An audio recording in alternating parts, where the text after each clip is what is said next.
Hey everybody, what's going on? This is Frankie B, the co-creator of Kaijus and Cowboys. And I just want to say, hey man, thank you so much for listening to this. And as always, keep that art flowing. Right then, my friends, I am here today with an incredible individual. To list all of the works he's been involved with would be far too much, so I'm going to use a quote of his own, which is an eclectic artist. Yes, so this is Frankie B Washington, who is promoting the Kaijus and Cowboys, was a series at the moment. Issue 4 is going up to Kickstarter. When this episode drops, it'll be within a few days, so I'll put a link in the description as well. I've read issues 0, 1, 2, and 3, and they're all fantastic, so we'll delve into those in a minute.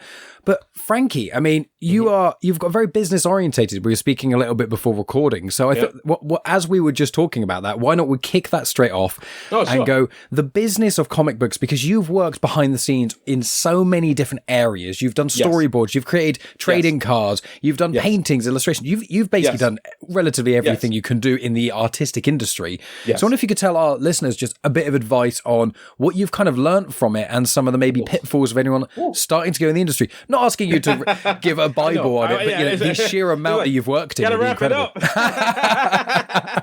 No. I think one of the things that I learned was patience. I got into it like when I graduated from art school back in 1991. It was 2 years before I ever got into actually getting an actual gig in art. So it was like then 1993.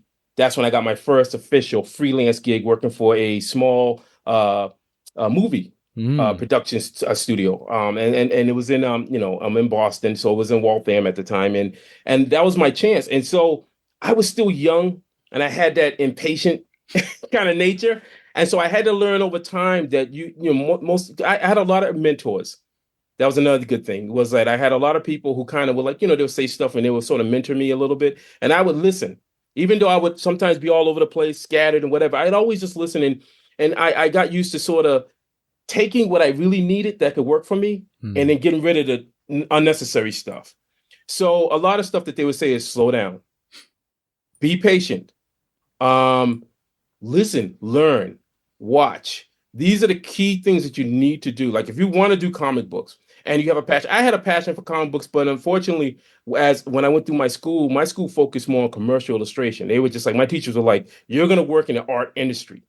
They felt that like things like comic books were just a niche. They were just like, okay, it exists, but it's not the whole art industry. The art industry is a massive ocean. Comic books is like if it can be, a stream or a river.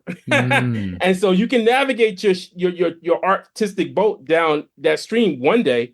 But I'm telling you right now, if you want to make a living and you want to be able to survive as an artist, then you need to look at the industry as a whole. And that's what I did. And then I ended up doing some film storyboards and layouts, all the boring stuff that people can think about, but I was paid very well for it. And that taught me, it helped structured me. It helped me understand things like production schedules. That's another big thing where I see a lot of people rushing. They rush too much. They don't take the time. You got to develop your character, sit down, look at your character, get turnarounds, get drawings, get adequate illustrations for it. Don't just immediately think you're going to get a campaign, and then all of a sudden it's going to fly off, whatever. Advertising taught me, when I got into advertising, was that promotional and marketing are everything. And I have to stress that it is very powerful. Take a moment and just look at the amount of advertising commercials on streaming and on TV. If you don't believe my words, take a moment, because that's what happened. It was like one of those moments when I got into advertising, because I never thought of it either until I started working and started making the sausage, and was like, oh wow, this is pretty powerful.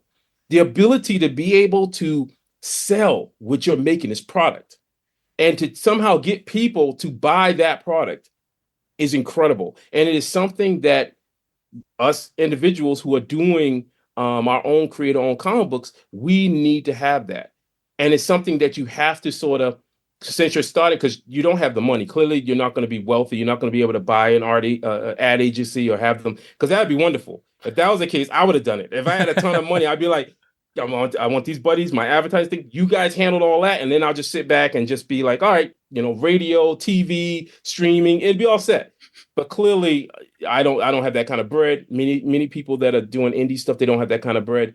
So the thing is that you now have to learn how to do this. That means that you have to go out there, you have to find your audience. First off, if you're doing a comic book, you got to understand who is you trying to sell that comic book to. What group? I knew already, me and Matthew, and that's another thing too. I'm working with a partner. I think one of the things about it was that I knew for myself that I wanted to share, because I've done it before in the past, but I know I wanted to share some of that workload because it can be a daunting thing. If you're just by and the yourself. Synergy of it all as well. Well, yeah, I mean, working in advertising, I was used to working with teams. And so there was all this interesting energy from the creative director, the art director. Everybody's coming with their different kind of things, and I love that kind of atmosphere because I felt like it taught me a lot, and then I was able to it motivated me to really up my game with my artistic skills and even just the way my thinking was. So, but yeah, for me, when me and Matthew, because we had already been working together on a webcomic series called The Secret Lives of Villains, and we worked on it for a couple of years. So I've known him now going on 7 years. So we've built this kind of relationship now going into what the comic book and stuff, and we've had our talks and stuff like that. And the thing about it was I love the fact of being able to share the load, because it is stressful. I mean, the thing about it is that because I'm also a freelance artist, just because I'm doing a comic book doesn't mean I don't take on clients. I still have, you do commissions as well. Amazing. I do stuff. commissions. I have clients that contact. I think a lot of people don't understand that sometimes, and I'm still posting stuff online. So I'll still have clients, from my old days. They'll contact me. Hey, Frank, working on boards. Put that aside. Then I got to do this. I'm doing multiple different things while I'm still getting this comic book out, while I'm still putting a video online. That means that I've learned how to master my time. When I was going through the process of being a freelance artist, I was like, how can I make myself more efficient? That was one of the big things. I was like, how do I cut out the unnecessary stuff and then maintain what can make this a much more efficient machine so that I can get the work done and I can get more clients? And it's just stuck with me. And I always tell people who contact me, I say, learn to become more efficient. Find that way that works for you so that if you are working a 9 to 5, then this is when you can work on this. But you have to find a way that's going to work for you so that you're not having a breakdown moment because you don't want to be having that. Then this might not be the right thing for you. You're trying to create a new IP. It takes a lot, and that's something that I always try to tell people. I always try to, hopefully they'll get it. I know that feeling of enthusiasm when you see somebody put something out like us. We're already in our 4th year. This is our 4th year of crowdfunding. We already have put out, I got roughly 5 books here that we put out, and we're still trudging along. And we're always, but the thing about it is that me and Matthew had a talk, and we sit down and we have our talks and our meetings and stuff like that, and we communicate. And we say, look, this is our production schedule. This is what we can get out to people. And then we stay consistent. So communication, consistency. That's the other part of it. Make sure you're communicating with your team. Make sure you're communicating with your readers. I'm trying to build that connection with your readers. But then also making sure that you're consistent. I mean, the thing is that if you say you're going to do something, then hell and high water, you need to follow through with it. That's something I learned a long time ago from many of my mentors. They were like, yeah, there's times where you may do a gig and you're just like, oh, why did I take this? Well, you know what? You took the job, you took the money. Money may not be that great, but you have your word. Your equity is your word, your reputation. And the thing is that you still should be giving 200% to that gig because regardless of what, when you do that 200%, first off, you'll have something great for a portfolio. Now that client, regardless of what, is going to be like, they did an amazing job. They can't say anything bad. They can just be like, oh, well, but they did a great job. And that's what my mentors would always tell me. He said, regardless of what, you want to always be on that high note. And that's what we strive for. Yeah, that's what I strive for. And that's what we strive for. Yeah. It's the right mentality. I mean, even myself, I'm not a creative in the sense that I create, art or anything like that. And your artwork is amazing. And we'll get into that in a moment. But, with myself, I've been doing this podcast now for 7 years. I've got a nice, listener base. But one of the things is I release an episode every week. I take a small amount of time off in the holidays, but even if I go away or anything like that, I'll release like a little bonus episode or just something to fill that gap. Exactly. And I've always been that kind of thing that I'll release an episode every week and I'll do my absolute best and things. And it's just people appreciate that because especially when you are something regular or something that's more independent and isn't one of the, the big people in podcasting or comics or anything, you do have to find your ways to keep people. And obviously the story or the content itself is a factor. But if you keep telling someone, oh yeah, content's coming, and it's like, over time, people will lose interest. Yeah. And I want to ask because you've got a great discipline. You not only have the passion, which I love and is very infectious, but you've got great discipline. And I note that when you sort of graduated art school and things like that, or around that time, you worked at like a security company for a while and you had this path in front of you of kind of leaning more on the art or going down the security element. Do you think that the combination of working in art school and the things the teachers were telling you in the sort of commercial side, mixing with what you learned in security, do you think that helped your kind of discipline and things? I know you've been drawing for a long time, but I don't know if your discipline came from when you were a lot younger, because I've heard the stories of your mum and things and your drawing. So I wonder if you could tell us about you and stuff with discipline. I'd love to hear about it. Yeah, much younger. My mother started me off in a sense of discipline. I went to I was raised on Baptist. As in religion, but my mother put me in parochial school, which was Catholic Christian, and so that's where, and that was an early age. I was in there for a little bit, doing that and stuff. So there was a little bit of discipline growing there because she was like, you got to get up, you had to press your clothes, I had to take care of my mom. We were latchkey kids, so I had to take care of my sister and stuff. So I was given these responsibilities as a very young kid, and then as I got older, I remember my first job. I started at 12. Wow. I was 40. Yeah, my mom took me. She said, "Hey, you like comic books, right?" I said, "Yay!" I was like, "Yeah," because she would give us allowances for stuff, for chores. But then I remember that day where she just took my hand. She said, "Yo, you like comic books?" I said, "Yeah, I love comics." She said, "Okay, come on." And I'm walking with them, all bounding around, all happy and stuff. And she said, "Come on," took me to this local store. And she said, "I just found the person here who's going to be folding newspapers on Sunday. Here he is." And there you go. And that was my first job, and I was folding newspapers on Sunday for this guy. So and then I got bit by the bug of making my own money. So then I was like, wow, how can I make more money? So then when it was snow, I would go around with a shovel and, hello, sir, ma'am, shovel. I'm a straight up hustler. I hustle hard. You've got the hunger. You've got the thirst. Yeah. I'm just like, and I think there's other hustlers out there, but in my mind, I'm like, I'm going to hustle harder than you. I used to say that my spirit animal was a tortoise, and the hare. So the hare's he's all speeding around and stuff. And I always use that analogy. I see all these hares running around and stuff while I'm just lumbering slowly around, making my way. I'll get there eventually. And I did. And I always stayed on the path. Like, I took pride in working. I took pride in the stuff that I did. So that when I reached that point of security, I was really good. Like, they were like, well, Washington, we really like it. We think that you can go to the next level, which probably would have been armed security. Where would it, it would have been career. Then that's when you're really hardcore career. But then I had a sergeant who was just like, yeah, but you went to art school. It was one of those kind of conversations. He was just like, well, why'd you go to art school? You didn't just go there just to throw money at the thing or whatever. And it was true. He was like, when you do your rounds and stuff, you come back and you start drawing and stuff. He said, that's what you're passionate about. You should go with your passion. You never want to be one of those people where, you're 70, if you knock on wood, make it 60, 70 years old and just have regrets. And that always scared me because I remember growing up seeing people like that, people in my own family who had regrets about the things they couldn't achieve. Just because of whatever situation. And I just said, I don't want to have regrets like that. There's a lot of people that believed in me enough to help me when I went to art school and put me in programs and stuff. And then I said, well, I can't let them down, but I can't let myself down. So I think that's why I'm very hardcore when it comes to artwork. I think that it's something where I had to fight my own inner demons, where I was kind of like, did I make the right choice? When I got doing art, I didn't know if I was going to be able to make money out doing it, but I kept fighting. I'm a very stubborn individual. When people get surprised. They go, "Wow, you get angry." I said, "Yeah, that's why I had to go to therapy. I needed help." Which is acceptable. Yeah, saying that is very honest of you. Brilliant. Yeah, I said I had to go to therapy because my childhood was there was some happy moments, but there were some sad moments too.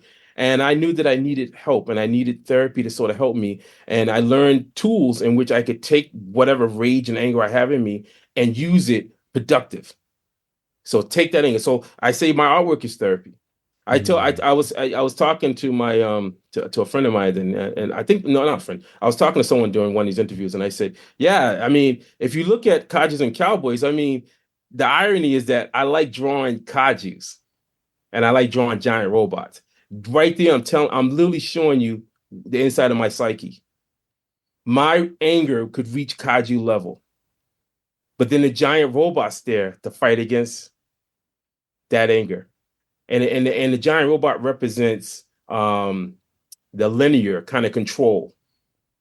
So that if you're gonna go through a psych thing, that's what it is. It's like you look at it. I've always loved drawing giant monsters, and I think that it was a reflection of my own anger.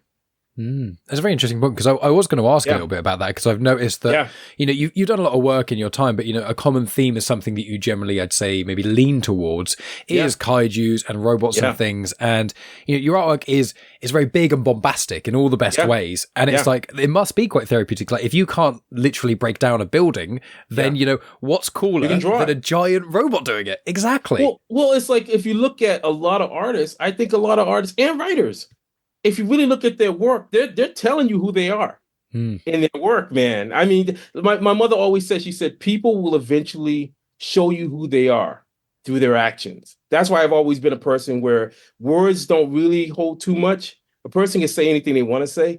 Just watch them. Just take a moment, sit back, get so comfortable, and you watch somebody, and you'll see everything about them because they can't hide it because they'll be so used to doing whatever. So they're gonna reveal who they are. So I think that as an artist, Jack Kirby, look at Jack Kirby's stuff. You look at his Kirby stuff, you go, yeah, this dude was a soldier. He went through the war. You look at how his characters fought. You really started breaking apart. You go, wow, But also he had this strong sense of fighting against evil kind of thing. And you can see that in a lot of his works, the power of it and stuff like that. There you go. Stan Lee, the way his characters would talk and the vocal, the kind of whatever. I think this thing's in there. If you want to, if somebody was really going to break it apart, you probably see a lot of stuff in all artists out there, all writers, musicians, any creative person out there. They are telling you who they are through their pieces of work. And so for me, yes, I love kaijus, I love giant robots, and I love werewolves. I'm a huge Wolfman fan. Amazing. Yes. There's not enough, I will say there is not enough like decent werewolf content. For every 50 vampire films, we get like one werewolf film every like decade, and then every now and then they suck and you're like, come on, this is one of the coolest ideas ever. Werewolves are incredible. I'm the werewolf with the dreads. The turtle thing, like a werewolf with, That's so cool. I drew an image of that too. I think but I made him more into like a hyena kind of man, from like a sort of African, Afrocentric kind of thing. And I was like, that looks kind of cool. So you never know, that may be down the line. Well, that would be very cool, and also it would channel in the kind of the anger almost in a way, because I think Hulk is basically essentially a werewolf in a respect, but it's instead of the moon, it's the anger, and I think that the whole werewolf thing is that kind of when a human becomes something that's almost beyond them and is just fueled by instinct. But again, that links in with the kaijus, isn't it? Because as you said with the robots and the kaijus, the kaiju is just raw instinct and emotion and anger, whereas the robot is rational and controlled in air quotes. So there's also that balance, isn't there? And I think a lot of your work really speaks to, maybe as you've gotten older, the kind of equilibrium. You've been having therapy, and as well as your artwork and things, you've got the robots and the kaijus. You've got a lot of this kind of balance going on in a lot of your work. Yes, I mean, I think one of the things about it is, well, we'll say like the character Hunter Bot Bewin. One of the things about him when I first came up with the design was that immediately I saw an image of Clint Eastwood, of course. He represents the trope of the spaghetti western cowboy and stuff like that. But then I knew that I wanted Jet Jaguar. I love Jet Jaguar from Godzilla. I've always loved his face and stuff. And then I said, okay, what's the third component? And the third component was Jack Kirby's Machine Man. Very nice. Yep. And I've always and I always stress. I say they go, well, Machine Man. I said, no, Jack Kirby's Machine Man, not when they kicked him off or when he got off, and then all of a sudden it became. Now I stop at that point. But Jack Kirby's Machine Man, I just loved how his approach to the character was, how the character was very capable, but also searching for his own identity. And so when me and Matthew were talking about doing Hunter Bought Bwin and just this whole world and stuff, I sort of saw Hunter Bought Bwin like that. I immediately was like, boom, this is it. I remember the first round I did, that was the one. Like the image that you see today, that was it. Matthew was like, yeah. Then I tried to do another one because my mind's always like, because you work in a business. I'm always expecting edits. I always tell people when I'm working with them, clients, I'm always shocked when a client's like, this is it. I'm bracing myself for the long hours of just redo, redo, redo. So he was like, no, I like it. And then I actually did another version and he said, nah, that won't it. And I was like, oh, dude. But I said, I'm gonna find a way to reuse that image. That's another thing. I hate wasting images too. I hate wasting stuff. I always feel like everything could serve a purpose. You just got to give it some time. Yeah, even if it's not the same project, is it? It's like if you come up with this, it can either be later on in the same project, it could be a spin-off, or it could be completely separate. You could go, I really like this element of this character here, but it won't all fit into this project. But actually, this part of it would, it's just never, it's the cutting room floor, isn't it? Anything you kind of leave, don't let it waste. It's recyclable. You want to keep it going.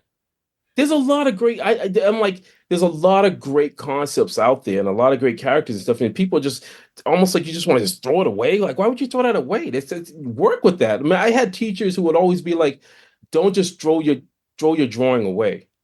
When you first get that initial feeling, he said, work with it. Work with it until you can't. Then you'll know. Then you'll be like, okay, I did everything I could, but this is just isn't working. But that means you have to put the time in there to see. You might surprise yourself. And I've learned that over the years. Like I keep working with something or whatever, and I go, this got much better. It got better because I hung in there. That in itself says a lot about you, the person, that you don't give up. Don't give up. Don't give up when, if your first campaign didn't go as well as you thought it would be. Take what you learned from it and say, how can I, tweak it up? Don't just think it as a complete loss. Don't think that you're a complete failure, because you're not a complete. Look, we all have to hit our bumps. My thing is that some of us fight hard. When I do this campaign, oh my God, I'm like, come on. I'm like out there. I'm like, man, we gotta get this going. I'm trying to engage people. Anytime somebody comments on something, I'm like, I'm gonna talk to you. I respond back. I always try to respond back to people. There's no reason for me not to. Hey, how you doing? What you thinking? What's going on? Please tell me, because I want to learn. I want to find out who we started calling people the people that read our books. We call them writers. That was something where I thought, going back to my old mindset of advertising, where it's like, I want you to understand that you're riding along with us on this journey. We have set out a 12-issue journey. That's what Matthew said. He wanted to write a 12-issue story, Kaijus and Cowboys. And I said, okay, you want to do it? Let's do this. And I started thinking, and I said, I want people who are reading this to ride along with us. Saddle up. Every cowboy trope you can think of, because that's what it was. I love the sense of the old Western tropes of just journey, of the unknown territory out there. And you're with there, and all of a sudden you look over and there's somebody else riding, and you're going, okay, I don't know, is this friend or foe or whatever, but maybe we take a chance, and all of a sudden the person runs up, hey, how you doing? All right, let's ride. And you start riding. That's how I envision this stuff. Every time somebody picks up a book or says, okay, I'm gonna, get one through the campaign or whatever, you're just another writer, somebody else that's coming along for this journey. It's an amazing way to look at it. And one thing I'll say, we'll delve into Kaijus and Cowboys, because I do want to talk about it. And I really enjoyed it. But I know you're a fan of a lot of elements of Japanese culture and things and anime. What the vibe I got from Bot With No Name is the first thing I thought of was Vampire Hunter D.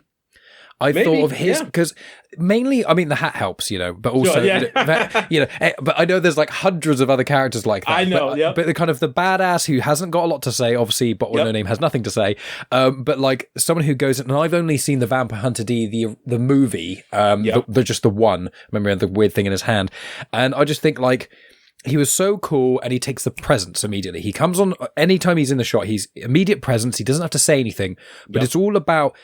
You've only really can figure out how he's feeling about stuff with his body language.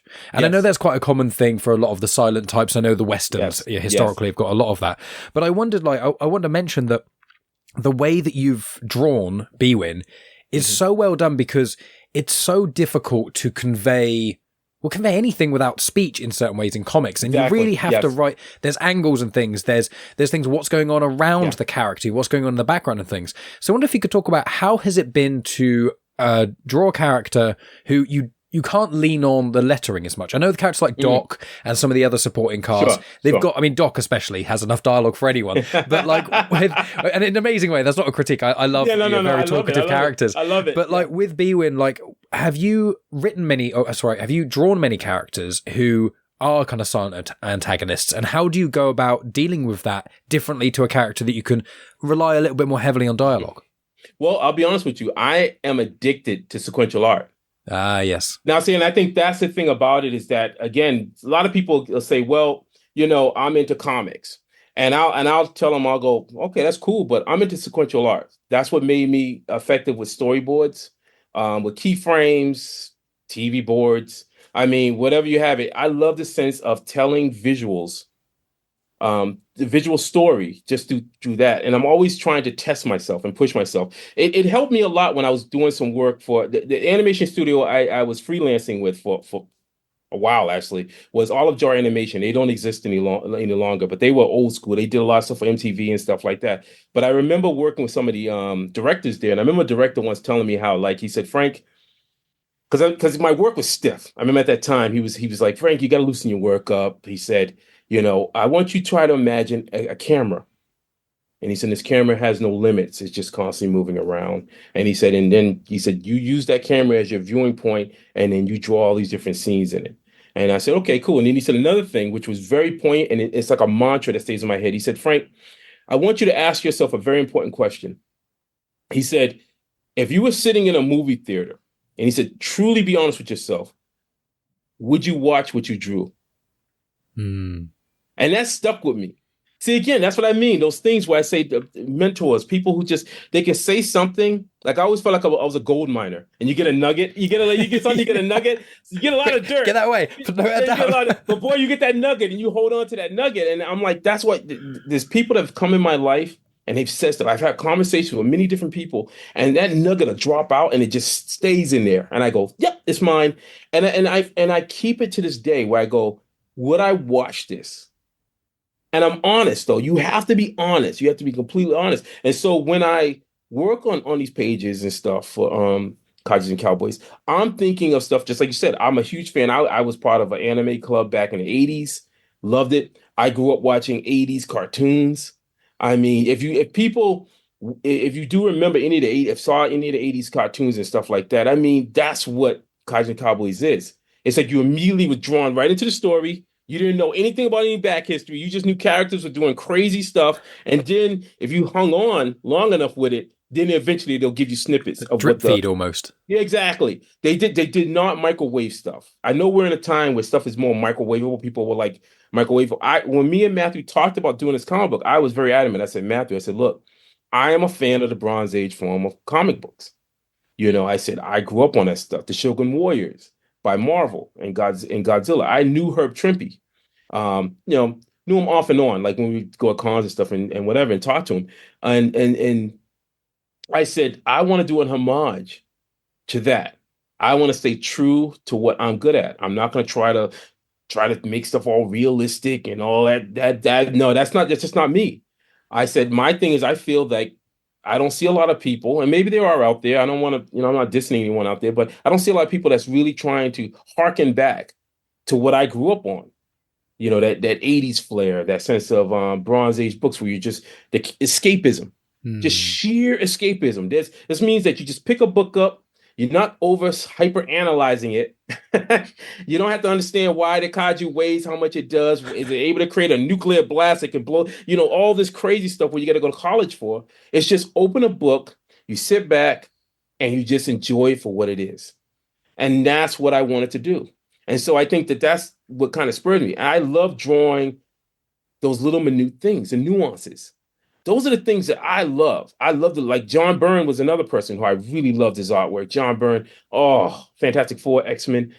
Just the fact that he would put those little nuances. I even told Matthew, I said, I would love to put recap scene, like one page with just a recap. Be like, previously, and that's how corny I am. That's why I'm the one I do the special effects.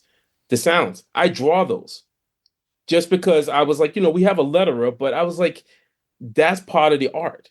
Well, I was going to ask about that because there's one Yeah. bit where I think it's in issue 2 or 3 where I think B1 gets hit down, and then you've kind of got this noise that almost spirals with him. I think it's the call of one of the kaijus, and you see that the spiral of him as he goes through panels. And I remember seeing that, and I was like, that looks amazing, but I don't know if that's Frankie or if that's the letterer. That's me. But it's amazing. Yeah. It really fits, and it pops as well. It really fits.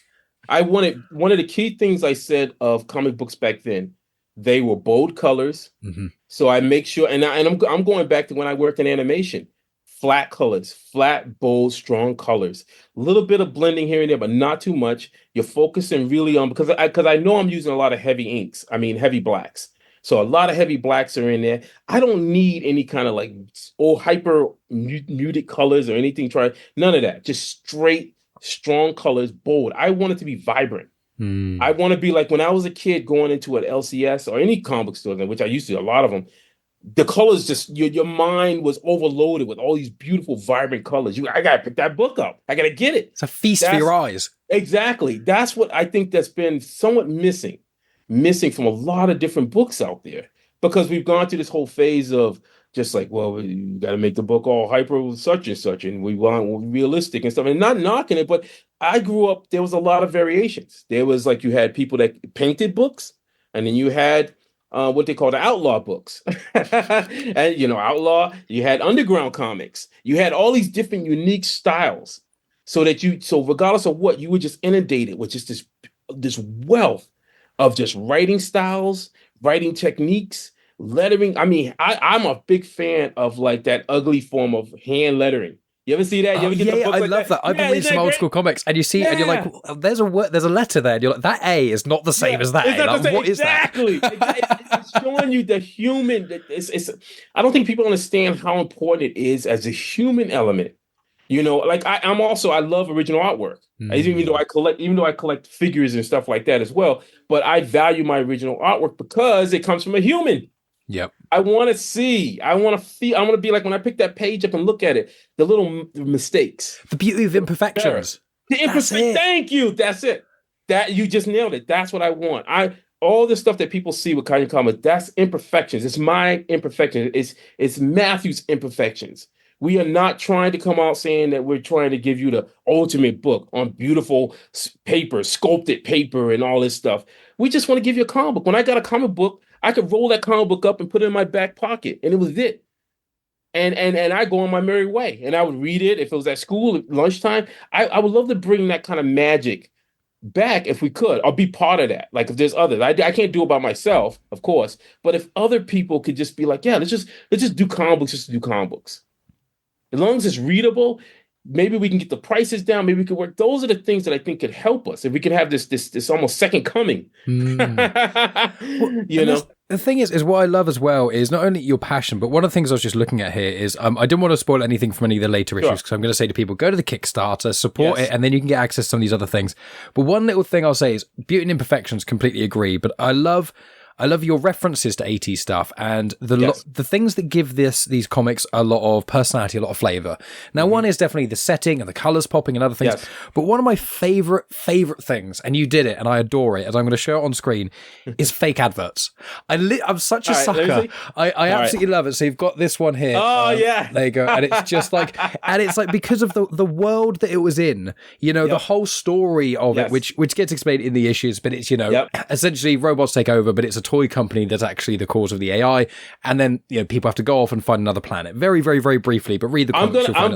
I'm gonna admit that I think that me and Matthew have definitely. I like the fact that people think that it is what they think it's going to be, because that's important.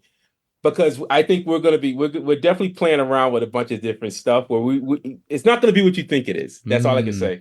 But that's what I want. Love. But the teasers I like it's the flavor text. Like that advert probably took you a bit of time to actually put together. You could be, I could have spent more time on another comic panel or this or that. But you took the time, and I think there's one in each issue.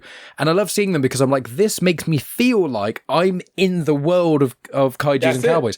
And that's what I love. And it's just these little details that you are putting in, which is obviously it's you and Matthew as well. But like with your artwork, you've got a lot of details in there without being hyper detail orientated. Yes. you've got a lot of bold colors and everything feels like very big, but it's a world that it's not Earth. That's the thing. Yes. It's a different world. Yes. So in that idea and all the crazy creatures in it, it's like, yeah, why wouldn't there be really vibrant colors? You know, you've got a giant, crazy, massive kaiju thing. And I love all of the different elements. So although it is the beauty and imperfections, it's also so well thought out, which I really appreciate. Thank you. One of the big things about it was I told Matthew, because originally when Matthew writes, we think so differently. And that's good. That's another thing I love.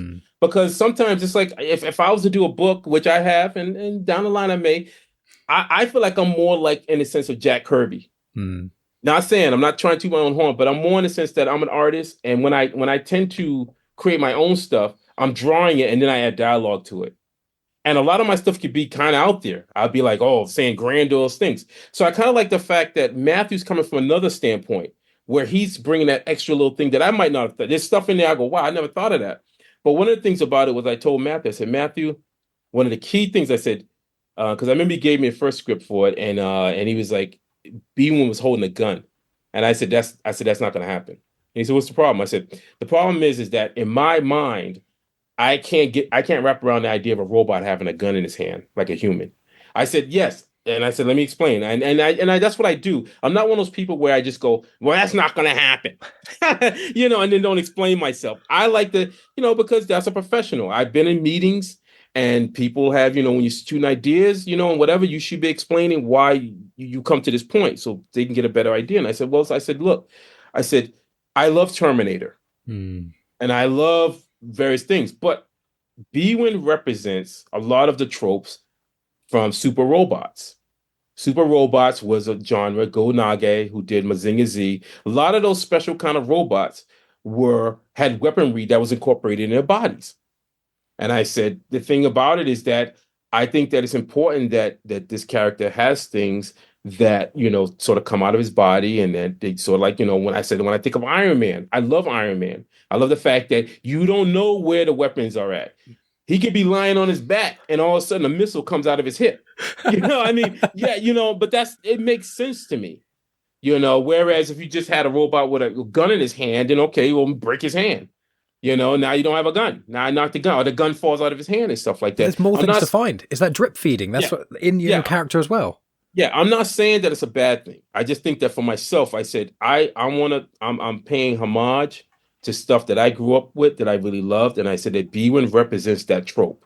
He has the ridiculously massive hat rim stuff. Those, just like you said, the Vampire Hunter D, which probably was in the back of my mind because I saw that movie. I love Vampire Hunter D. It probably was in the back of my head. I knew that when I was doing his design, I wanted him. I could see the image of him if it was animated, just like an 80s, kind of like anime kind of thing. It would just be like the wind blowing, and he's just like his dust just kind of flowing in the thing. And then he has the steed, the giant. First it would be him walking, and then you see the giant, his massive steed, Kaiju behind him. So to come up behind him, I could see that as clear as day how it would be. But I wanted to get, and plus his dreadlocks, plus his hair sort the of dreadlocks made from wires is my apart from the giant hat, because I'm a sucker for giant hats. The dreadlocks are just so cool as well, and also not only are they cool, but they assist with showing motion. They assist with showing other things. So not only are they something that is just objectively cool, what's cooler than a robot with dreadlocks and a giant hat, but also it assists with certain paneling where you can see what's going on. You don't have to write, as you know, because of a lot of the Bronze Age comics and even before that, a lot of it is, here's a block or the thought bubbles of exposition. Yes. Old Spider-Man did it, old Moon Knight did it, and things like that. Pointing to myself because I'm wearing a Moon Knight top. Like, no worries. A lot of these stuff, I'm like, great story, but I don't need to hear, I'm going to throw a grappling hook at that car that's moving. Oh, let me go. Got you. Yeah. And with a lot of your visual storytelling, when you've got a character like this who've got so many different things, he doesn't have to say, I'm going to get my gun out. It's like his arm just opens up and there's something crazy in there that fires out. Yeah. It adds itself to the medium of not giving too much away to begin with, which is one of the things you mentioned. Almost drip feeding that information allows you to explore the character for the ride. When you meet someone, unless they're basically your child, when you meet someone, you don't know their whole backstory. You only find out what happened to them as you talk to them, as you get to know them. They may say a random offhand comment. Exactly. Yes. And that's what I love about this. Well, also the thing about Cowboys, it's kind of funny because as you read the other ones, and not trying to give a lot away, but there's other players in here. And they don't, it's not Cowboys. So again, that's that whole thing that hits back to because I sat there because when we first were coming up with the name, we both said the name Kaijus and Cowboys over and over again. We went back and forth just to make sure that it flowed because coming from advertising, I understand what branding, like the sense of what branding is, and when you get a name, something that just you want to make sure that, and I'll tell anybody out there that's watching this, if you are going to start your own comic book or whatever, make sure that the name that you have is something that people can get. And that's a tough thing to really be able to just be like, boom, it just hits them. That name should be able to Godzilla, King Kong or Kong. It's like it just hits your brain so quick that it's just like boom, they immediately get some kind of image in their head, and so think about it. Instead of because I've seen some people create some names out there and it's like I can't pronounce the names. So then I go, whoa, that's pretty okay. All right. And then I'm like, how do you even market that? Yeah. People remember. How do you search it on the internet? Like how do you it truly is a process of thought. You have to take a moment, breathe, and then strategize. I'll tell you a short story. Do it. I used to play racquetball a lot. I had a buddy. I love playing racquetball, and I remember we would go in there and we play. We weren't great players, but we were good. We would go and play and get some good games between ourselves. So one time we decided to bring some older gentlemen in, the old schoolers, and we're all cocky and stuff and thinking we're all bad and everything. And so we're running around, man. And these old schoolers, man, they schooled us. Those older gentlemen hit those balls, man. They knew where to hit those balls. And we would chase. I remember being drenched in sweat, breathing hard, everything. And those guys just sitting there smiling. Is how you kids doing? We're like, yeah, we're fine, whatever. But that lesson stayed with me where I said they understood where to hit the balls. They understood that there's a way which you could do this where you don't have to be chasing the balls all the time and diverting and getting rid of all your energy. Conserve your energy. And I've used that in the same sense of what I'm doing work-wise, where how can I be more efficient? Think about the stuff that's important and then try to eliminate stuff that isn't. Like again, I see a lot of people who are doing a lot of merchandise. We got some merch as well and stuff like that. But remember, and I had this talk with Matthew, I said, we have to remember that we're creating a comic book. That's the key thing. Because I love when people are happy and then enthusiastic and they go, oh yeah, you should be made like last year. I'll show you this. We did this figure. We did this guy. Oh, amazing stuff. We did this. We tried it out. We tried it. We found somebody amazing 3D sculptor named Dope Pope. That's what his name he goes by. And we had this figure on. We called it figure on demand on our August campaign last year. One person went for this figure. Mm-hmm. It was a lesson. I walked away and I told him afterwards. I said, I thanked the person, and they actually posted about it. And I said, thank you. But I had to talk with those guys. And I said, look, we learned. I said, first off, I said, we did a great job because we got this made. But what did we learn from this? And what we learned is that it's hard to do toys. Mm-hmm. It's hard to do figures. The thing about it is that it takes a lot. It takes a lot of marketing. It takes a lot to be able to understand your audience who are going to be interested in doing that. And the thing is that we're just two comic book creators. And that's okay. My major thing I said with them, I said, look, I'm glad we did it as a test. But I said, the thing is that our key thing is that we're focusing on making a comic book. We're focusing on making an IP. Now, if the IP is very popular, people like it and whatever, ideally, we would love to have somebody come along and say, we'd like to license it to make some figures, which is even better because then we don't have to even deal with that stuff and then be like, all right, cool. All right, whatever. But that's whatever. The main focus is that we're trying to do a comic book. And I would tell people that, like, try to stay focused on what the main agenda is. Don't let yourself get sidestepped into, I want to make cards, playing cards. I want to make, a bunch of action figures. I want to make, especially when you're thinking money wise and stuff like that. Like, even if you did a campaign and can you afford this? Will you be able to cover this?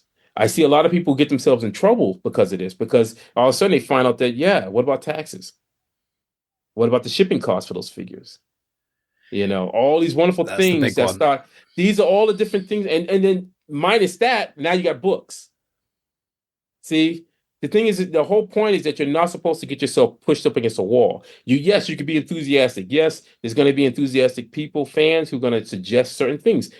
Suggestions are great. That's why you take note of them and you put them aside, and you can look at them and say, okay, that's a great idea. I like that. I think about it. Sure, you could. That's what it's all about. That's that great synergy that we have. But it doesn't mean you need to be doing everything, especially at a point when you're just starting out. If you're just starting out, focus on your book, see if you can build your audience, see if you can find people who are going to really be into what you're doing, and then see where it leads. That in itself is a job.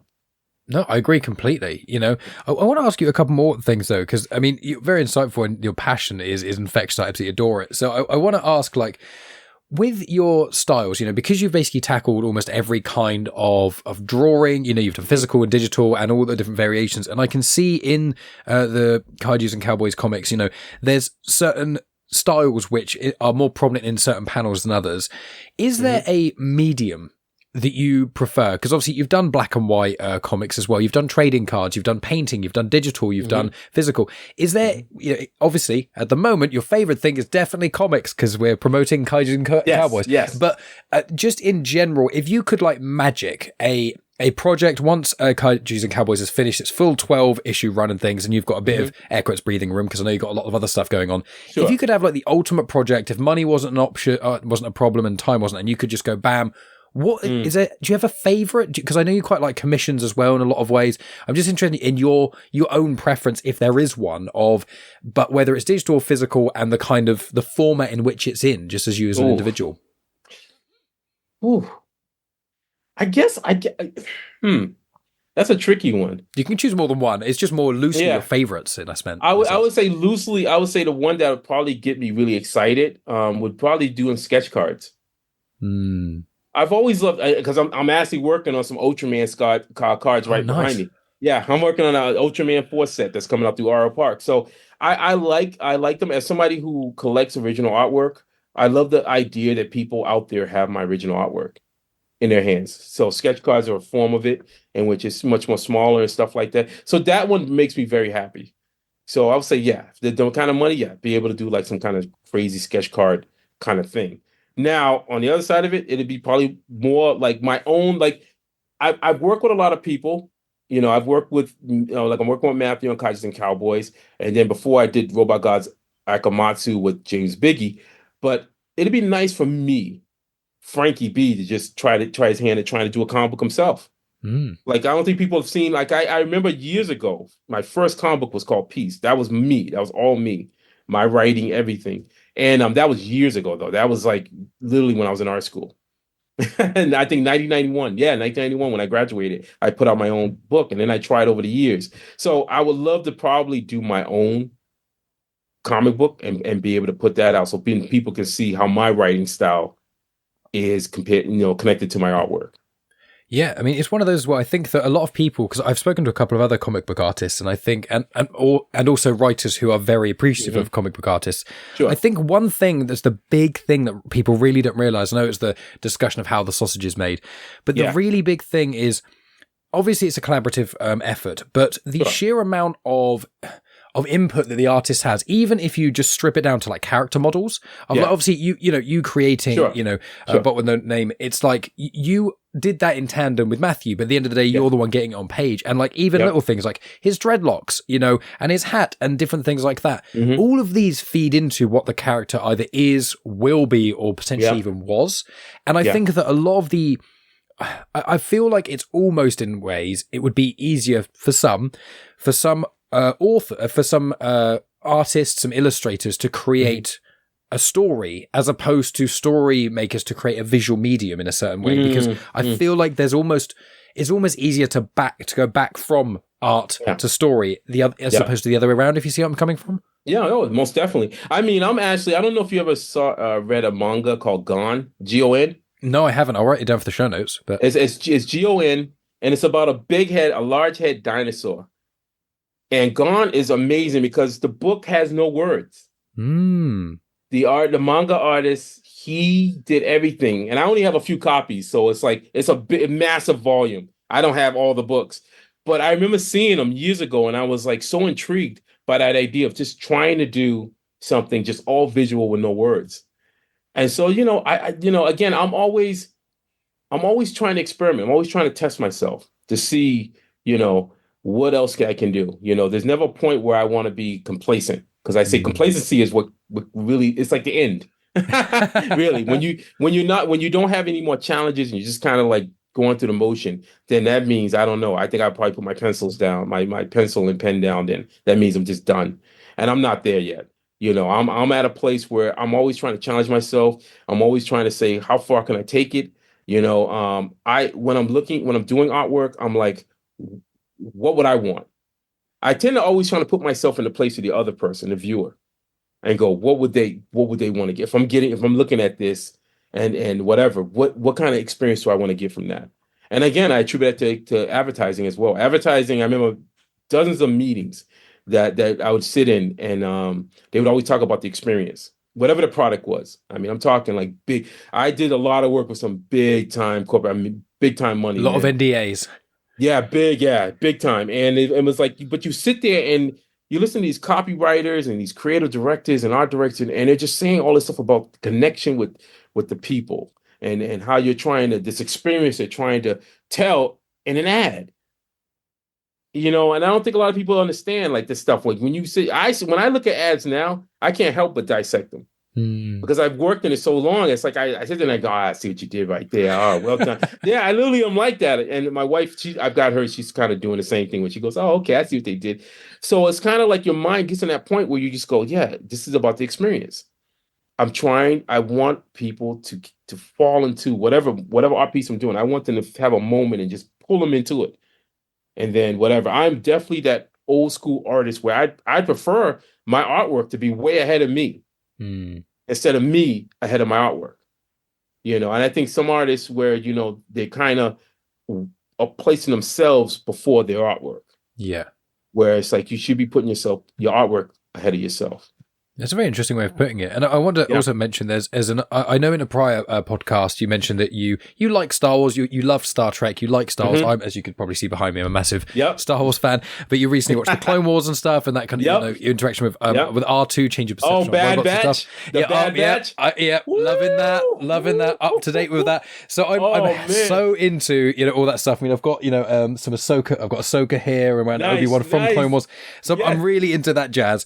So I wanted to mention with it, now my mind's just going off into thousands of Star Wars tangents, but there was a point. It was, so there's a thing called Star Wars Visions, which is on Disney Plus. I saw that. Yeah, they're really cool. Different animation studios. For anyone who isn't aware, who the first season was all Japanese, and then the second season they've widened a bit.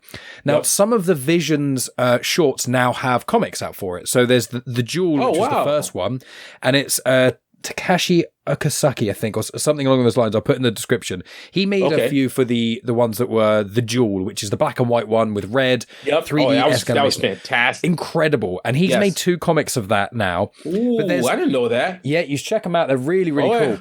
All right. And there's also someone called Peach Momoko, and she's done work for Marvel and stuff as well. Yeah. She's released one, which is a Visions one, which is purely visual. There's no dialogue in the whole thing. And I remember reading it and looking through it, and I'm like, every page could be a poster. Every single one. If you printed this out as just an art print and just put it on the wall, you didn't mention to anyone what it was, you would have whole conversations of it. And the reason I wanted to mention that is because I think that with your artwork, it pops out a lot. I'm just looking at some of the images now and things, and I remember just so many of these panels. I mean, obviously cover artwork is incredible, but like so many of these panels really stand out as like things that work in the visual medium that could really genuinely be posters. And I want to tell you that I really, really love that. And I love the style of it all. And I love I really do get the 80s homage with that without you've got it in a great way, because you can use things that aren't from the 80s homage while also you can. And you've kind of got a lot of tools in your tool belt. And I just think this whole production really is a perfect marriage of things people like from manga / anime, things people like from comics, even the big two, you know, things that people like from the Golden Age or the Bronze Age, but also some modern stuff. And I just think that yourself and, you know, hats off to Matthew as well, but from what I see, I'm a very visual person as well. And I just think the visuals of these comics that you've been putting together, it's just such an amalgamation of so many cool things. And I love cool. Well, I'm gonna tell you right now, Mike, one of the great things about it is I'm all about the journey. And I'll stress that. One of the things about it is that I can look at, this was the very first book that we did. This was back in 2020. And this was the 0 issue. Yes. I can look at the artwork at the 0 issue. I've just wrapped up issue 7. Nice. And the artwork looks a lot different. You can see the progression. And that's one of the things I try to tell a lot of artists that are starting out, because there's this weird sense of perfection that everyone's trying to attain. I see these artists and they're struggling because they're like, I'm trying to make the perfect comic. And my thing is that it's not about the perfect comic. It's about the journey. The thing is that some of the most famous artists right now, like Mike Mignola is a fine example. Mike Mignola's artwork that draws today looks nothing like what he did before. You can look at his old books; they look nothing like that. Frank Miller's work does not look. If you look at old Frank Miller stuff, it looks nothing like The Dark Knight. You know, so the thing is that it is about the journey. Don't beat yourself up about trying to be perfect. You know, I look at my books, and I'm always, and these are really my scrapbook. They're my reference books. So I look at them so I make sure I'm not cloning of doing stuff the same thing over. But I can look at it and I can grimace. You know, I have my moments I go, oh. But I'm at that place where I go, I can do better. And that, so I'm not like, oh, I hate it, whatever, because that's how I was in my 20s. Oh my God, it's just horrible. I don't want anybody to see it. No. I'm going to be turning 54 this year. So the thing is, I look at it now and I go, oh, okay, I saw what I did there. I can do something better. And the next thing, and as each book progresses, you're going to see subtle changes of how the style is. I want people to see that. I want you to see my growth, because that's my story. Your story shouldn't just be a one-off. It should be a continuation. You know, you could probably look at Jack Kirby's stuff if the original stuff, and then see the progression of his work, his style change. John Byrne, John Byrne's early stuff, and you saw where he was going, where he was like, you know, it's like, whoa, dude, he started putting zipper tone, screen tone. These are the things that build up a true artist. It's the scope of what their body of their work is. And then you see where they end up leading. So I love that. And I will say, I mean, also issue 0 is quite close to, it's got very minimal dialogue, which I really liked as well. You know, I really do like that. But I'll say which is funny because I when I first started with James, I was almost losing my mind about that, because I felt that there should have been more dialogue, but we stuck with it. It was one of those things, and that's the whole thing about when you build a relationship. When you're collaborating, it's about communication. Me and James have had, and I, you know, we care. We work together. We're wonderful. So this isn't bad stuff. But it was like we had communications and we talked and stuff. And that's the key thing I tell anybody in collaborating. You have to learn how to be able to give a little and take a little. Yeah, 100%. and sometimes when you think that you could be right, you could be wrong, and that's okay. I was like, I mean, when we first put this first one out, I was like, I don't think this is gonna work. We need to have more words in this and whatever. And he's like, don't worry, just put it out, Frank. And I was just like, all right, dude. And I chilled out. See, but that's the thing. And people, they dug it, and I was like, okay. They taught me a lesson, and I say that each time something I'm open for learning, because I want to be a better me. I want to be better tomorrow than I was today, and just keep going and going and going. Yeah, and it's an amazing thing, and I can even see just comparatively of going back to issue 1 compared to the later issues as well. Yep. You can see some minor tweaks and things, but I want to tell you, like, when I read issue 0, you know, when we communicated and things, and I was like, cool, I'll see what this is all about and things. I already knew I liked your artwork because I checked it out on Instagram and things. But there's one panel which I've got up here, and it's from issue 0, so it's not a spoiler. This is my favorite, and it's quite. It's just I just love the visuals of it. It's this one here. Oh, really? I Oh, absolutely, that bottom one with the ones and zeros in the background, and just yep, it's simple, but it's just so there's just a lot it could be said. And that's one of those yep, ones which I feel like if you remove the story, you remove the top two panels, and you just have just that one thing, this could be like a really cool, like art yep. piece. In any Wow. you could tell whole Now, stories about that. And that just for me in the zero issue, that panel I was like, I love it. Just straight now, away I had it. now, I apologize if I'm off, but are you British? I am, yes. You are British. Okay, good. I didn't want to screw up. No, it's But fine. No. again, I remember looking at 2000 AD. Oh, yep. And I have a whole remember duffel people, bag of them yeah, downstairs. some people, I remember early on, people were like, wow, dude, your artwork's almost like that. I love Alan Davis. Mm-hmm. Oh, I love Captain. I love all that stuff. The early Judge Dredd stuff. That stuff was so. It has such an energy to it, man. That's the kind of stuff that's going through my head as I'm doing stuff. The way characters look, the almost iconic kind of, whatever, the strength of that. That's the kind of stuff that I want to try to capture. When I'm doing my work and stuff, and then test myself. There may be times when, because I remember a lot of that old AD 2000 stuff where you would see some mixed media, pencil, or like the dry brushing, just anything to give it that nice texture. Oh, wonderful. It's amazing. It's amazing when you see, especially I think a lot of indie comics, what they can make. Because I read quite a bit of Marvel stuff, and I've read quite a bit of DC. I think everyone has. But like, I find it's same with filmmaking is that when you are independent and you don't have an unlimited resource of money or time is the big one. When you don't have an artist who can just, if you don't catch up by the deadline, some other one can come in. It's like with indie stuff, you don't have that. It's like you have to do it. And I find that a lot of things in filmmaking and in comics and stuff, a lot of innovations and a lot of things that people gravitate towards in certain comics came from a place where it's like, we need to figure out, as you've discussed on this, you've got your own personal shortcuts. You're like, we need to figure out how this can work. How do we make this and this put together without any resources? And I think that your experience in the various industries and stuff has really lent itself that you've picked up a lot of the right lessons. As you've mentioned in this podcast, like so many things are just so cool and done in maybe a slightly different way, but they're so effective. And even you doing the sound effects as well. Because I did wonder when I read it and I saw, artist / SFX. And I'm Frankie, and I was like, I can't. It probably has been done before, but I was like, SFX, but done by. I was like, really? What? I was going to ask about it, and then obviously you answered the question that I didn't ask about saying, you do them yourself, and I was like, that's another little cool thing that again you get in indie.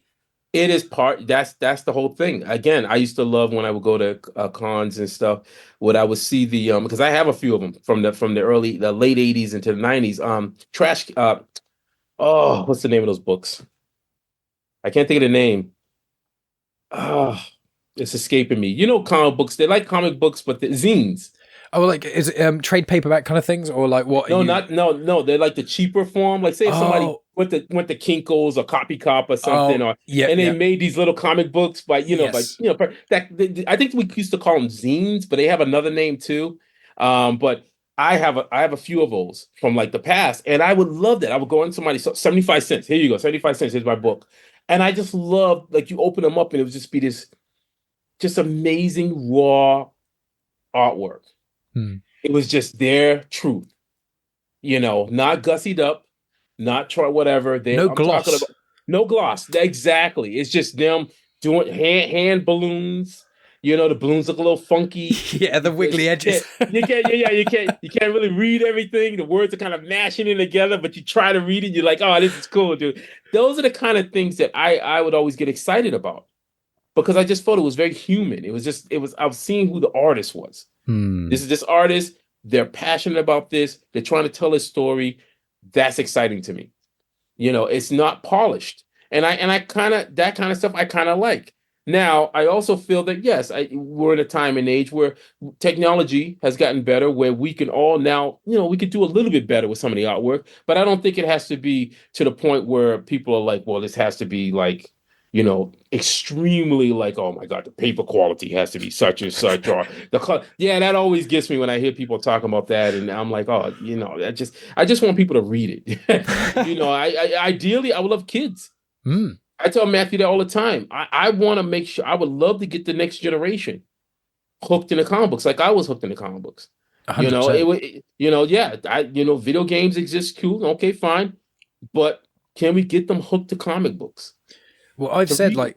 Oh, sorry, go ahead. I interrupted. No, I'm sorry. Go ahead. No, you. I was going to say. So I'm engaged. I'm getting married this year. Congratulations! Thank you, man. Thank you. And so we're talking. You know, we've got a house we bought a couple of years back. We've got a dog now, and we're speaking about kids and things. You know, which will be after we get married and stuff. We'll start trying and etc. But one of the things that we've kind of agreed, myself and my fiance, we've said like. One thing we'll do is what my parents did to me, which was they say, right, bedtime is at 8:00.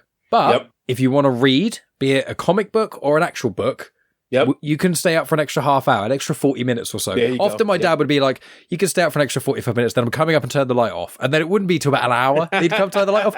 But it was that thing where I was always like, you know, I was, because kids, you know, are often so desperate to stay up for any means necessary. They'll do anything to stay up, but 9 pointless tasks. Like and I'm like, well, you can read. And my parents used to do that to me. And now I've got this love of reading and the comic books and things. And it just, I think a lot of people, and I was guilty of this as well in college, like getting into video games, getting into women and other stuff, you know, and it's like distractions. And so for a few years, I didn't read that much comics or books otherwise. And then when I kind of got into my 20s and stuff, I kind of delved into a bit more. And I'm like, man, whenever I have a break from reading, for whatever reason, I come back to it. I'm like, it's comic books or books. I'm like, it's so good. It just does. It does something that other mediums just don't do. It makes you work enough because you have to process and read stuff without being just glued to a TV. And you got to turn the page, or you know, if you're reading digitally, slide the thing. But there's just enough interaction, that kind of in between almost a video game and a movie.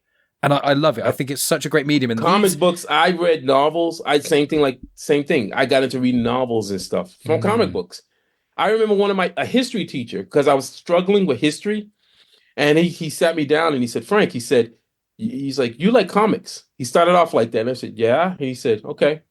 He said, you know those stories like Hercules and Argonauts and stuff. He said, they battle monsters and stuff. And I was like, really? And he said, yeah. He said, yeah, they did all this stuff. You should check it out. I mean, I'm just, the Odyssey, here it goes.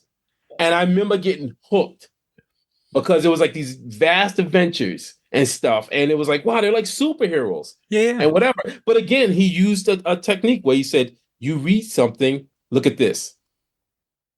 It was amazing. I agree. 100%. Comic books help you. Comic books help you. They can get you to the next level to reading books and enjoying. Mm-hmm. And we'll start to wrap up here, but I will say my fiance as well, she's a teacher as well. Okay. She teaches secondary school kids, which is kids who are about 11 years old to 16. So one of the worst ages. And she teaches language as well. She speaks multiple languages, so she teaches a lot of that. And she tries to get kids into reading more, because at the moment in the UK and I think in the US as well, there's actually a literacy problem because so few kids are reading. Because even when we grew up, it was, there was stuff on TV, which is cool, physical media and stuff, which was cool, but realistically it wasn't like you just go on any electric device. Did you do remember that a lot of the programs that we watched they would have messages afterwards? Remember that? Like He-Man, they would have messages, things in there where they were just like, hey, trying to get kids whatever, and they don't have that anymore. No, they don't have any cartoons where after the thing, they're like, SpongeBob comes out and he's like, okay, kids, remember, you should get a book and read it. And none of that stuff. No, none of that. It's sad. It really is, because it's not, that kind of stuff could help promote the fact of what they can, do some other stuff. But you don't see it. I remember G.I. Joe, watching G.I. Joe. You shouldn't be a bully. Don't be a bully because such and such. And it would be these great messages for us, but they don't do it. They just stop doing it. Well, that's it. And like my fiance's called Megan, and so she's trying really hard to get some of her kids into reading and stuff like more. And one of them was like, I'll only read if there's like something about Fortnite or Minecraft. And we go into charity shops, which I think are called thrift stores over there, just where people donate stuff to things and you buy it really cheap. And we look around there occasionally for old books or cool stuff like that. And she found I think it's a Fortnite or a Minecraft comic sort of thing. Oh wow! And she was like, oh, this random kid said, I would never read this. It's these two things, almost flippantly saying, because there's clearly no thing. And she got it. Just it was like it costed like a pound, so she got it and gave it to him, and he was like really into it. And that's kind of making it's little things. It takes one good comic or one good book or something just to spark it. And I think with Kaijus and Cowboys, I genuinely think so many kids could, read this and they would be like, oh, this is so cool. I want to read more, either manga, or I want to read more, old school stuff, or I want to see more about this. And there's so much on, even stuff that you've worked on, there's so much more out there that people can really sink their teeth into. So I want to give the mic back to you as your sort of final thoughts and things. Any last comments? And I'll add links in the description. So final comments, final plugs, anything like that. The floor is yours, good sir. Well, we do have a campaign. April 15th will be our issue 4 Kaijus and Cowboys campaign. We will be back. You'll be able, if you haven't got any of the issues, we'll have catch-up tiers, which are great. So, we'll also be offering, let's see, we got some trading cards. This is the newest one. Oof, I love that. That was done by Dope Pope. Fantastic card. This will be part of it. We're going to have some metal cards. Oh, I'm a sucker for any metal cards. But here's the kicker. This reward tier is from the mystery pack. Oh. We decided to do a tricky one where it's like, look, if you're daring, if you're a true gambler, there's some stuff in here. There are items, 5 items in here of stuff that I've worked on over the years. So you may get a sketch card. You may get a steel card, a metal card. You may get some patches that never made it to market. You may be getting a bunch of different things that are very, very rare. Mm. But are you willing? Are you willing to roll the dice on it?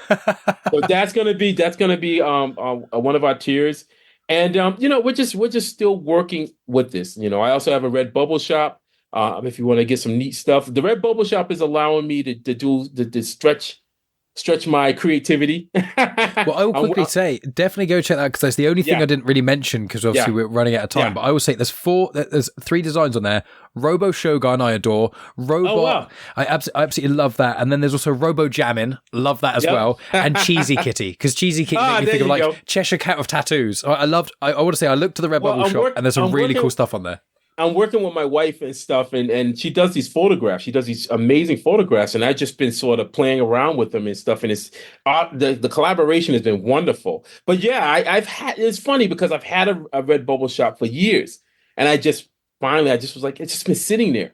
So this year was the year I started really kicking into gear. I said, I'm gonna start putting some stuff on there. And then I also have an eBay store as where excuse me, I have an eBay store as well. And that one, it's I've been so busy of late, but I usually do my commissions and stuff, or put original artwork on there and stuff like that. So if people are interested, they can always go on there and see if they can grab something, sketch cards or whatever on there as well. So I'm just, again, I'm having the best time. I'm drawing. I've been doing this now for 30 plus years. This is what I was made for. This is it. I mean, I remember getting a conversation with an artist buddy of mine. He said, Frank, what else are you going to do? You're an artist, dude. And seriously. And you start thinking like that. You go, yeah, I'm an artist. So go out there and draw. I got to draw. Absolutely phenomenal. I'll put links to everything in the description. I'll say if anyone is even slightly unsure, go check out Frankie's Instagram, because that was the first thing I looked at, and I was like, wow. I got to talk to this guy. Just seeing some of the kaijus and the monsters and the detail, love it. So people need to go check that out. But, Frankie, thank you so much for coming on the show. Really appreciate it. I will be supporting you guys on Kickstarter for issue 4. You'll see my name somewhere there, because I'm genuine. I think this project is really cool. Really, really love the first issues 0 to 3. And I'd like to just add, thank you so much, folks. I said for the folks, if you really want to help independent creators out there, please, if you can, take pictures of the products that you've gotten. Please do a post. A positive post helps us a lot. Because, again, we don't have some kind of review board where you can, Better Business Bureau, where people can go, well, that person did a fantastic job and whatever. So we've been sort of we're very, grateful for people who have posted about the stuff, especially when we put out, because we try to get the items out after the campaign at a reasonable time. So you're not waiting 6 months to a year to get anything. We make sure that you get it quickly. And when people post it and stuff, it helps others to see that we are serious. We want to make sure that you get the product out because you've taken the time to check us out. and to do it. So we want to do right by you. So anyway, it's amazing. And tag creators, they love tag creators. They love to open up conversation. Frankie, loves to hear that and stuff. I love engagement. I do. I will talk with you. I'll drag that ear. Give me that ear. Come on. Ah! Oh my Lord! Listen. Oh, Frankie, it's generally been such a delight. I want you to hold on to the call from when I finish recording. Got something to ask you, but just thank you so much for coming on. Really appreciate it. Thank you so much. Really. All right. Wonderful. And that's the end of the podcast. Thank you so much for tuning in. As always, my friends, if you're on YouTube, please hit that like button and also subscribe and check out the back catalogue, because I've spoken to loads of other amazing content creators, especially around comics. And obviously, go check out the Kickstarter, as I said in the intro, as Frankie has said numerous times in this conversation, Kaijus and Cowboys #4. I've read the first 3 in issue 0. It's great fun, as you must have heard in this conversation. So please go support this. Support indie comics where you can. But if you can't do that, please support Frankie in one of the other ways you can. You can follow him on the various social media places, his YouTube channel, go to his Redbubble store, or purchase anything else he's been involved in, including Robot God Akumatsu or The Secret Lives of Villains webtoon, which I've included a link to in the description as well. But what else have we got coming up? Well, next week is likely going to be another conversation with an indie comic creator. I can't speak too much about that until I've got the conversation recorded, but that should be tomorrow. Then I've also later this month got another conversation with a Star Wars author, so I'm very excited about that. But again, I'll talk about that once the conversation's recorded. I've also got a conversation already in the bag with Paige of Buddy Pet. Now, Buddy Pet is a primarily dog walking business, but also does a lot of other pet related stuff. And Paige and my cousin Charlotte both run the business together. So really cool conversation there. Talk about dog behavior and stuff, because Paige has recently got qualified in dog behavior, nutrition, and loads of other really cool things as well. So please tune into that podcast, especially if you have a little furry friend, because it's really informative. I've also got a really interesting conversation with someone lined up very soon, but I'm not going to talk about that until I've got that recorded, but it's going to be unlike anything else I've kind of done, so I'm really excited to talk to this individual about that. And then also I've got another episode of Clone Wars Conversations recorded in the bag. That is Season 3, Part 1, Episodes 1 to 11, and Megan joins myself, Math, and Dave for the entire conversation. So if you're doing the Clone Wars rewatch with us for the Star Wars animated show that kickstarted a lot of amazing stuff that we're seeing at the moment, please tune into that, and you can watch the YouTube video at youtube.com/genuine Chit-Chat.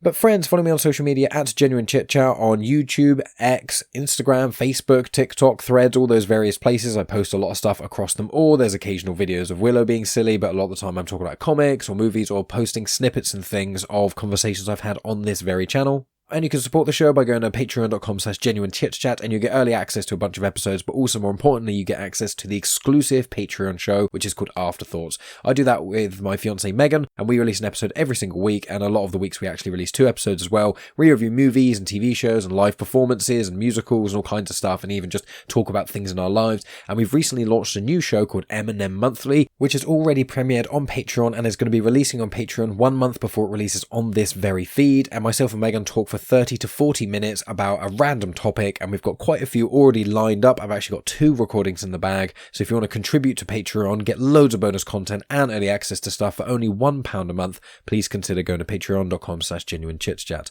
But friends, that's going to be enough from me. Thank you so much for listening. As always, I've got some very cool stuff lined up, so please make sure you subscribe if you haven't already. You may not like every episode I release, but there's definitely going to be some episodes coming up that you enjoy, especially if you enjoyed this one. But friends, I'll speak to you very soon, likely next week with another indie comic creator. You have just experienced host, creator, everything elser of Genuine Chit-Chat, and also the host and creator of Star Wars comics and canon, found on the Comics in Motion podcast, Mike Burton.